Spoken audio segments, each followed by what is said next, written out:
വിശുദ്ധ ഇൻസുവിഡ ഇംഗ്ലണ്ടിലെ ഒന്നാമത്തെ ക്രിസ്ത്യൻ രാജാവായ എഫെൽബർട്ടിന്റെ മകൻ ഈഡ്ബാഡിന്റെ മകളാണ് ഇൻസുവിഡ.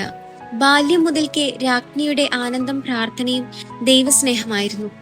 തന്നിമിത്തം ലോകത്തിന്റെ വ്യർത്ഥകളെയും ആനന്ദങ്ങളെയും നിന്ദിച്ചു പോന്നിരുന്നു.